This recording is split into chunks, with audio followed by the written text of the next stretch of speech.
My late mother-in-law looked in the mirror one day and asked, "Who is that old person looking back at me?" As we, the class of 1966, gather close again to the college on the hilltop whose days will never end, this time to celebrate our class's 50th. Can you possibly believe that? 50th reunion.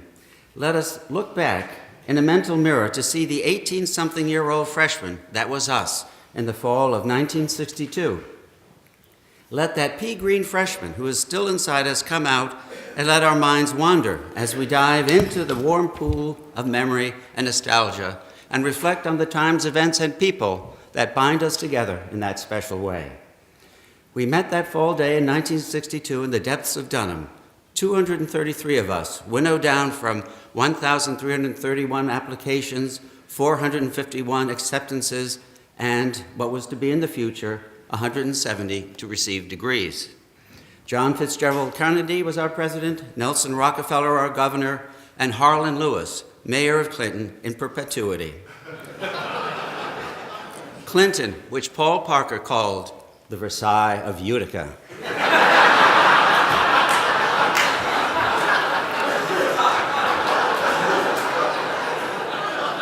It's true. Most of us occupied 3-room suites, 2 study rooms, and between them a sleeping room with 2 double bunk beds. First one to get there chose upper or lower. A friend of mine chose the lower, having as older brother always to take the upper bunk in summer cottages, etc. His new roommate was a bit dismayed when he saw that he had to take the upper bunk. But when my friend asked him how many times he had fallen out of his own bed, and he answered never, the new roommate was persuaded to give it the old college try. Of course, he did manage to fall out 3 times during the year, thankfully with no damage to himself. Ah, Dunham. Bleak, treeless, 3-floored Dunham, with those genuine blank concrete walls and creaky, slammy iron doors, those lounges with doctors' offices, furnitures, those only 2 televisions, one in the north and one in the south basement lounge.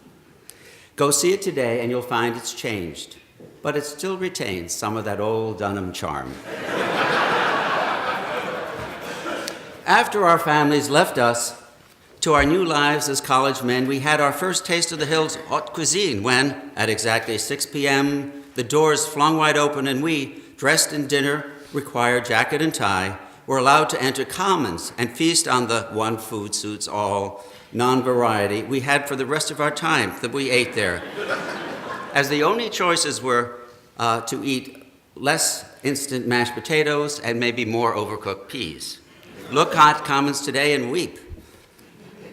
Over the next few days of freshman orientation, we took tests and more tests, met our teachers and advisors to decide on courses and schedules, discussed our required summer reading, The Lord of the Flies, with our dorm mates and dorm advisors, and became acquainted with the 8 academic buildings, the library, the gym, alternating snugly with 4 upperclassmen dorms on the 2 parallel quads. Fraternity houses were off bounds to us until the 2nd semester. And of course, this chapel, where Dean Tolles regaled us with the wonders of life on the Hill, exhorted us to be the best we can, and lectured us on conduct becoming a gentleman, the school's summation of the behavior that was expected of us. Remember his ominous speech about the farm boy whose father would hammer a nail in the barn door every time he did a bad thing and pull one out every time he did a good one? When he had grown up, there were no more nails in the door, but as Dean Tolles ominously admonished us with pointed finger and raised high hand, saying, "The marks remained."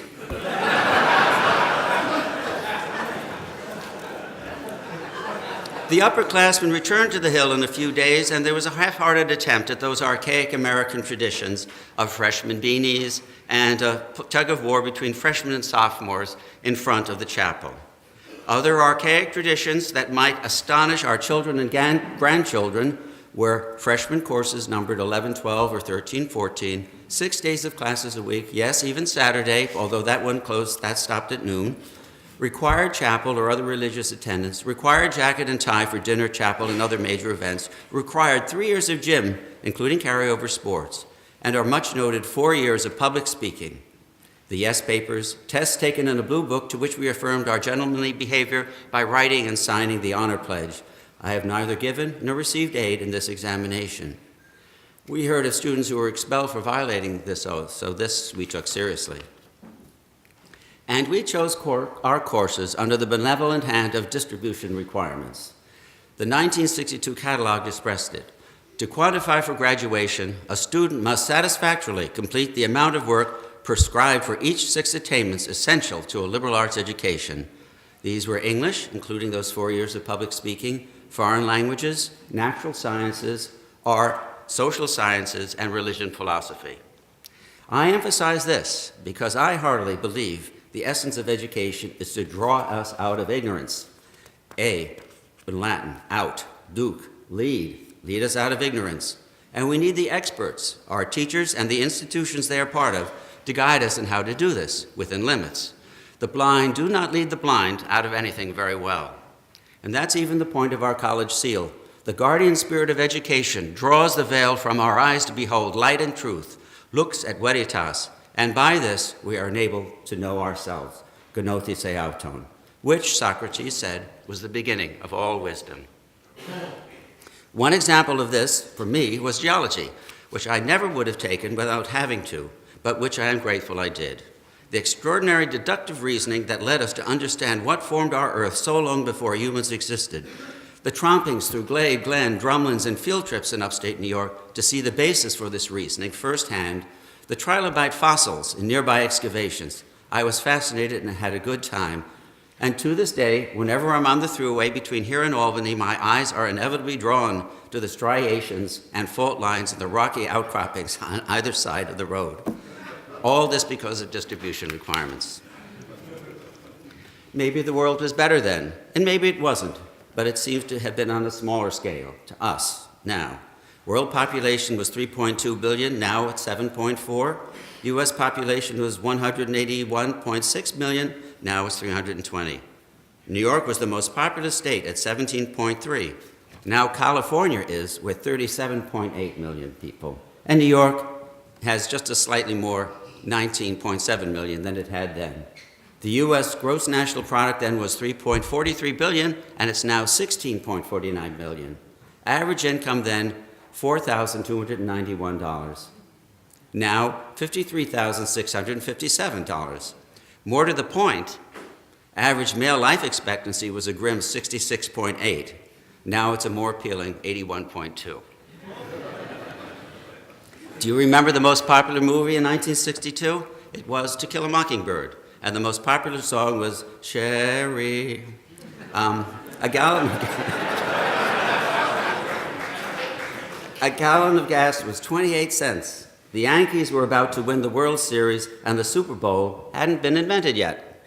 Hamilton was sitting pretty with a student body of about 800 men, and now it's about 1,800, I believe, men and women, and with an endowment then of $10,283,519. And now I'm told it's close to $1 billion. 18 was the legal drinking age in New York State, and we all took full advantage of that. And everyone smoked everywhere, classrooms, dorms, offices, fraternity houses, everywhere except the gym and the chapel. And speaking of dorms, classrooms, and the chapel, these were never locked. But some things were big back then. The list of lectures and concerts we had, Senators Kennedy, Javits, and Birch Bayh came here. The Paris Chamber Orchestra several times, Simon and Garfunkel, the Oxford University Debating Society, Pete Seeger, Frederick Marquand, the Fantastics, Delmore Schwartz, Alan Lomax, the Ronettes. Oh, they did not show up. They were supposed to be here for a house party. They did not show up, and so I believe we sued them. In our next few weeks as freshmen, we settled into a routine of Sunday evening religious chapel and Tuesday announcement chapel. No wireless or websites in those days. Football games, carryover sports, homework and classes, and all-night bull sessions. We absorbed Hamilton argot and customs, the Hill, the PX, blazing, fraternities, never frats or Greeks. Professors, never profs, always addressed as Mr., even if they had 3 doctorates in something. And dolomite stone, which with enough hematite in it to give it that beige patina that it gets over time. Finger snapping, such a clever way to applaud and yet have a drink in one hand. Speaking of which, one Monday in early October, we budding, or should I say metamorphosing geologists, got off the bus from our first off-the-hill field trip to learn that President Kennedy would speak at 7 o'clock that evening and let us know if we were at war with Russia. God have mercy, war with Russia. The Cuban crisis was upon us, the Cuban Missile Crisis. After a week of high tension through the world, and even at isolated Hamilton College, that horror was averted, and life returned to our new college normal. Snow came, dustings at first, then by Thanksgiving, Syrian us to stick and remain in some form till Thanksgiving.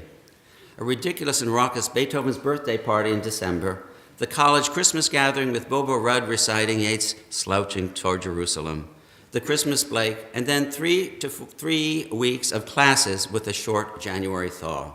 On a Sunday evening in January, the word went around that at 6:18, people would start throwing food to protest the awful meals that we were getting at Commons.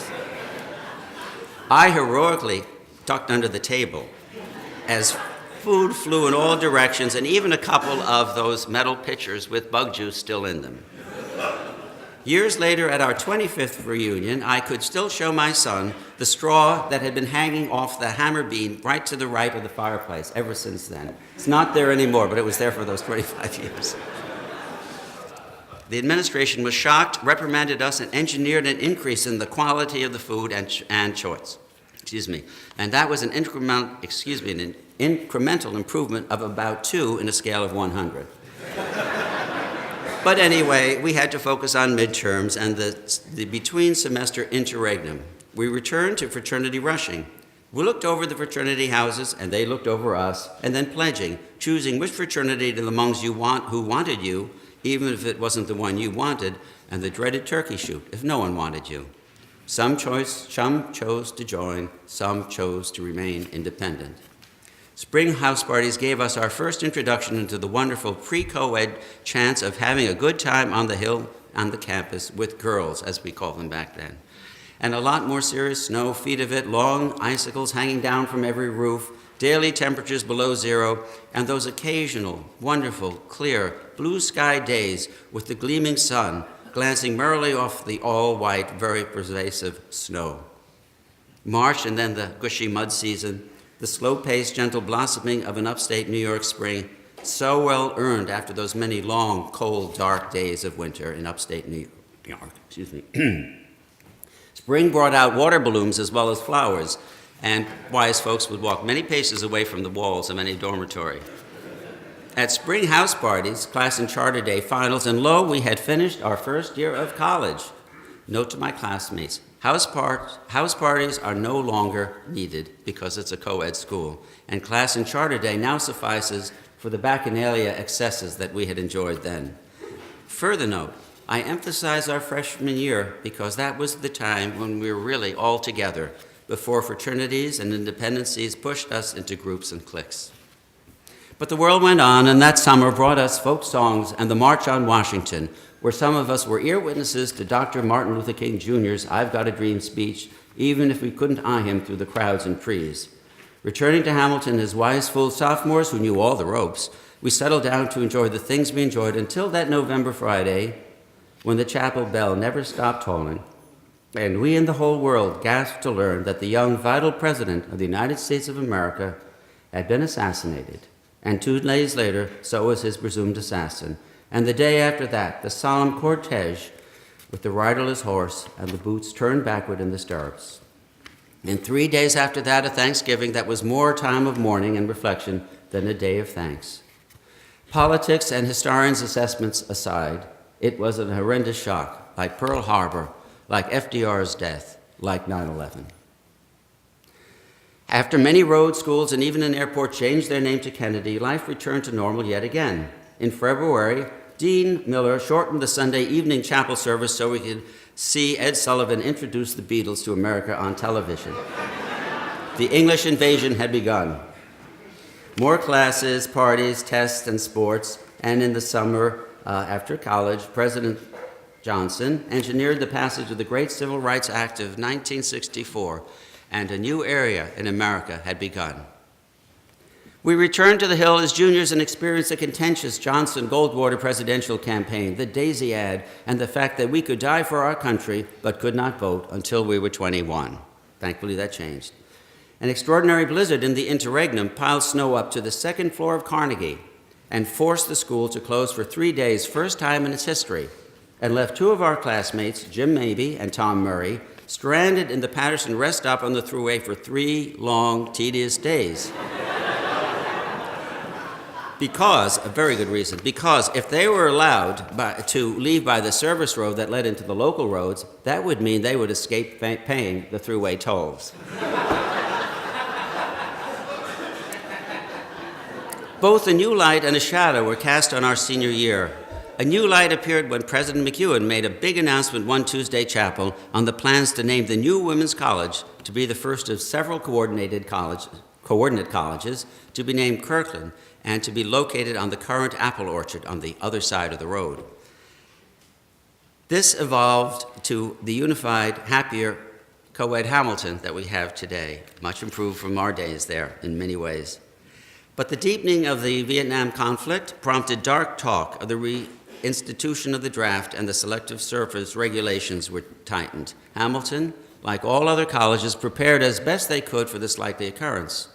And then another darkness came on November Tuesday when I noticed the dryer in the washing shop down in Clinton start to slow down and then go back to normal and then stop. And all the lights went out in Clinton and Hamilton and the whole Northeast. The great blackout of 1965 had come, and 9 months later, New York City recorded an unprecedented increase in childbirths. Another winter came and went, and another spring, and then senior papers, finals, graduation, and another class had come and gone. And now we happy few, we band of brothers are here again as a whole. We have to admit we are a link to the past, not just an earlier, smaller, all-male Hamilton, but to the recent historical past. Most of us were born at the end of World War II when FDR and Hitler were still alive. And most of our parents were born when there still was a Tsar in Russia and a Kaiser in Germany, and the Great War had yet to come, and our grandparents within a decade or two of the Civil War. I met 2 Civil War veterans when I was young, and I had uncles who served in World War II and the Korean War. My father, born in 1910, remembered when electricity was installed in their house in Brooklyn, and our classmate Jim Mabey's father, born in 1892, remembered the first car that came to Peekskill. Both lived to see a man walk on the moon. What extraordinary links. Not quite back to Father Adam, but close. And what about our professors? Our links to the great scholarly traditions of Western civilization.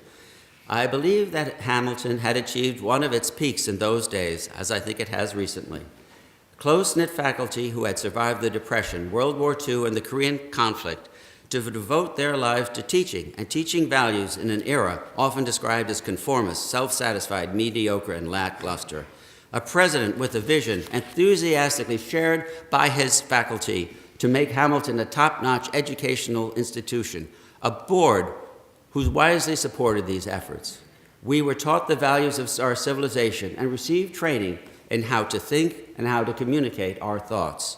Hamilton's professors were there to teach and inspire, and that's what they did very well.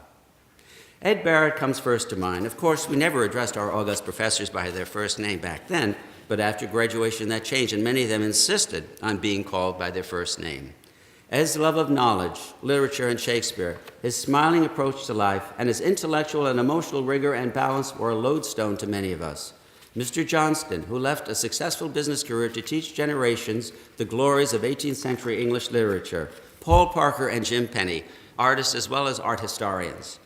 Digger Graves, who Renaissance, as he would call it, history course, gave many of us the ingredients for our future tours of Florence and Tuscany. Steve Bonta and his intense musicality. Mumbles Carson, genial father of our now deceased classmate Rob. Donald Parter, a warm and wonderful teacher. John Baldwin, the exuberant and charismatic choir director and organist. Max Weber, so classy you wouldn't know he was an athlete. Tom Colby, with his mustache, pipe, and crossbow for hunting. Sidney Wertimer, not only a perfect fit for his job as enlightened disciplinarian, and at once the bane and savior of many Hamiltonians.